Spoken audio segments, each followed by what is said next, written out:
दोस्तों नमस्कार। Daily read book में आप सभी का स्वागत है। आज हम लोग इस वीडियो में 18 जनवरी 2021 का जो एनटीपीसी का पेपर हुआ था उसको देखेंगे। इस वीडियो में जनरल अवेयरनेस के सभी प्रश्नों को देखा जाएगा और इस वीडियो के माध्यम से यानी इस पेपर के माध्यम से आपको एक आइडिया लग जाएगा कि आने वाले ग्रुप डी में किस टाइप के क्वेश्चन आ सकते हैं या इसी का CBT 2 जब होगा तो उसमें किस टाइप से क्वेश्चन आ सकते हैं। इसलिए इस वीडियो को आप पूरा देखिए और आपको अगर आपने इस एग्ज़ाम को दिया है, अगर आपने जो गलती किया है तो आने वाले एग्ज़ाम में वो चीज़ सुधार हो सकता है।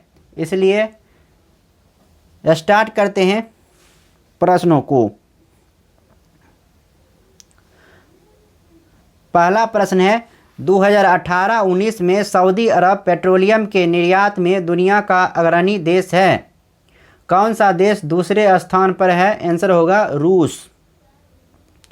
अगला प्रश्न है, यह मैथ का प्रश्न है, निम्नलिखित में से कौन सा दर्रा पश्चिमी घाट के शिखर पर स्थित है और मुंबई को पुणे से जोड़ता है?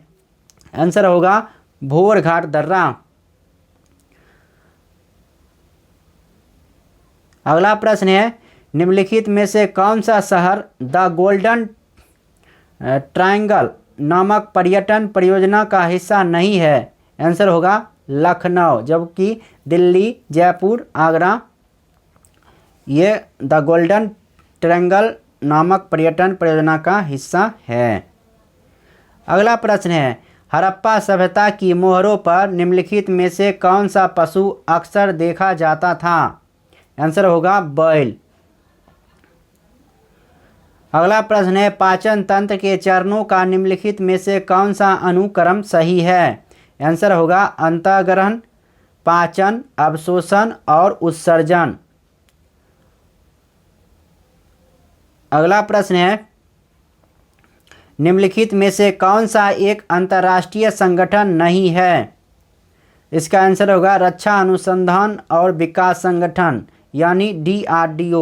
DRDO अंतर्राष्ट्रीय संगठन नहीं है, यह राष्ट्रीय संगठन है और इसका स्थापना 1958 ईस्वी में हुआ था। जबकि विश्व पर्यटन संगठन यानी WTO, आर्थिक सहयोग तथा विकास संगठन और यूरोपीय संघ का सांख्यिकी कार्यालय ये सभी अंतर्राष्ट्रीय संगठन हैं।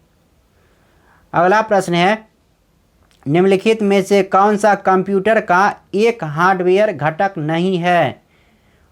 आंसर होगा मेमोरी, जबकि कीबोर्ड, प्रिंटर, माउस ये सभी हार्डवेयर हैं। अगला प्रश्न है, निम्नलिखित में से कौन सी रेलवे लाइन अरब सागर के समांतर चलती है? आंसर होगा कोंकण रेलवे। अगला प्रश्न है, 1916 में कांग्रेस के लखनऊ अधिवेशन में नरमपंथी और चरमपंथी दोनों विचारधारा के नेता एकजुट हुए थे। इसकी अध्यक्षता डैश ने की थी? आंसर होगा अंबिका चरण मजूमदार। अगला प्रश्न है, कूना निम्नलिखित में से किस देश की मुद्रा है? आंसर होगा क्रोएशिया। क्रोएशिया कूना की मुद्रा है, क्रोएशिया की मुद्रा कूना है। अगला प्रश्न है, निम्नलिखित में से किस विद्वान ने जियोग्राफी शब्द सृजित किया था? आंसर होगा एरिस्टोस्थनीज। एकमात्र ऐसे पक्षी का नाम बताइए जो पीछे की ओर उड़ सकता है? आंसर होगा हमिंग बर्ड। अगला प्रश्न है, UN पर्यावरणीय गतिविधियों का समन्वयन करने वाला अंतर्राष्ट्रीय संगठन कौन सा है? आंसर होगा संयुक्त राष्ट्र पर्यावरण कार्यक्रम यानी यूनाइटेड नेशंस इन्वायरमेंट प्रोग्राम। अगला प्रश्न है, यह क्वाड्रिंग डिकोडिंग का है, रीजनिंग का। अगला प्रश्न है, किस संगठन ने दिसंबर 2018 में भारतीय वायुसेना के लिए GSAT-7A नामक एक सैन्य संचार उपग्रह लॉन्च किया था? आंसर होगा इसरो।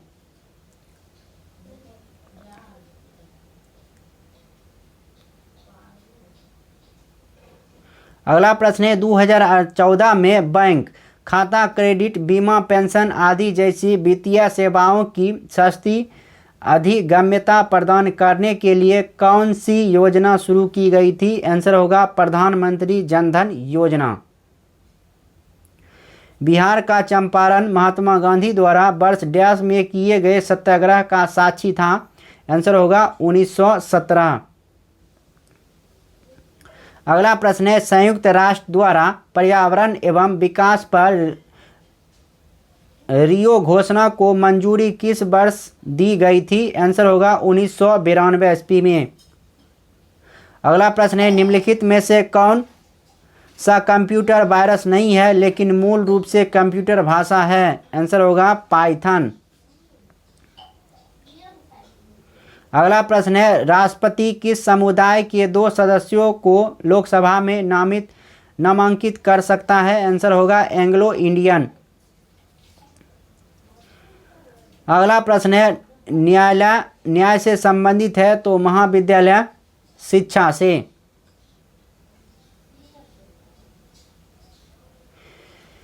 निम्नलिखित में से कौन सा भारत में स्थानीय शासन का हिस्सा नहीं है? आंसर होगा विकास प्राधिकरण। 1998 में भारत में परमाणु विस्फोटक उपकरणों का परीक्षण डैश में किया गया था? आंसर होगा पोखरण। अगला प्रश्न है, फारसी विद्वान अल बेरूनी अफगानिस्तान और भारत पर हमले के दौरान किस आक्रमणकारी के साथ था? आंसर होगा महमूद गजनवी।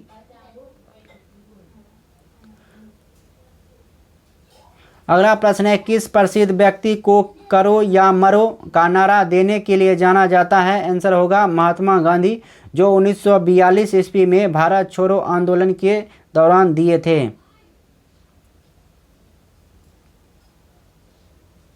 अगला प्रश्न है, वाईचिंग भूटिया डैश के समर्थन में ओलंपिक मशाल रिले को ले जाने से इनकार करने वाले प्रथम भारतीय खिलाड़ी थे? आंसर होगा तिब्बती स्वतंत्रता आंदोलन। अगला प्रश्न है, डैश वनों की कटाई के लिए प्रमुख रूप से जिम्मेदार कारकों में से एक है? आंसर होगा कृषि के कारण वनों की कटाई होती है। अगला प्रश्न है, भारतीय संसद के प्रत्येक सदन को बुलाने और स्थगित करने का अधिकार किसे है? आंसर होगा राष्ट्रपति। प्रधानमंत्री ग्रामीण यानी दिशा कार्यक्रम दिशा का पूर्ण रूप क्या है? आंसर होगा डिजिटल साक्षरता अभियान। अगला प्रश्न है, पक्षियों के अध्ययन को क्या कहा जाता है? आंसर होगा ऑर्निथोलॉजी।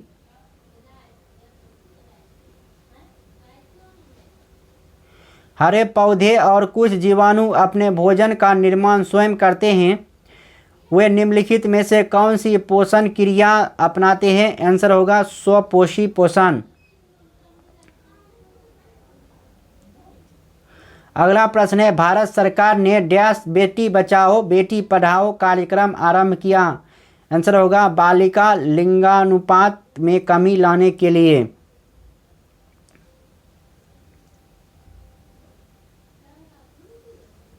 कंप्यूटर के बारे में निम्नलिखित में से कौन सा कथन सही है? आंसर होगा यह एक इलेक्ट्रॉनिक उपकरण है जो डेटा को संग्रहित, पुनः प्राप्त और संसाधित करता है। मानव आंखों में निकट दृष्टि दोष को क्या कहा जाता है? आंसर होगा मायोपिया। और मायोपिया का इलाज होता है अवतल लेंस के चश्मे द्वारा। अगला प्रश्न है, स्वतंत्र भारत की पहली निर्वाचित संसद कब से अस्तित्व में आई? आंसर होगा 1952 ईस्वी में। डैश पूरी तरह से भारतीयों द्वारा प्रबंधित पहला बैंक था? आंसर होगा पंजाब नेशनल बैंक। अगला प्रश्न है, प्रसिद्ध हॉर्नबिल महोत्सव भारत के किस पूर्वोत्तर के राज्य के लिए महत्वपूर्ण है? आंसर होगा नागालैंड। अगला प्रश्न है, भारत में पीपल्स प्लान का निर्माण किसके द्वारा किया गया? आंसर होगा एम.एन. रॉय। अगला प्रश्न है, पुस्तक the test of my life किसके द्वारा लिखी गई है? आंसर होगा युवराज सिंह।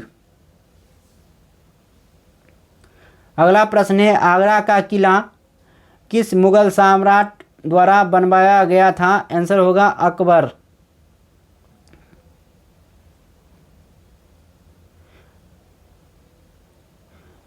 ये मैथ का प्रश्न है, ऐसी संख्या जिसका गुणनखंड स्वयं वह संख्या है और एक होता है, क्या कहलाती है? अभाज्य संख्या।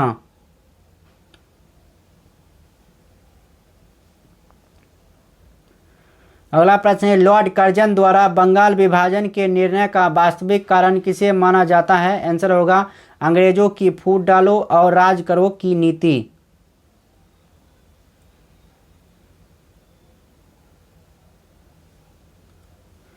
निम्नलिखित में से किस राज्य में रेलवे लाइनों की लंबाई सबसे अधिक है? आंसर होगा उत्तर प्रदेश।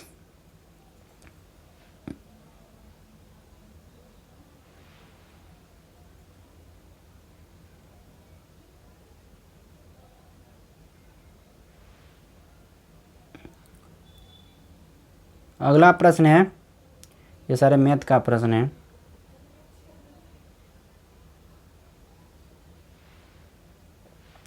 नीचे कंप्यूटर से संबंधित 4 वस्तुओं के नाम दिए गए हैं, जिनमें से 3 किसी प्रकार से संगत है और एक असंगत है। असंगत का चयन कीजिए। Hard disk, CD, flash drive, monitor. ये हो जाएगा इसका आंसर मॉनिटर।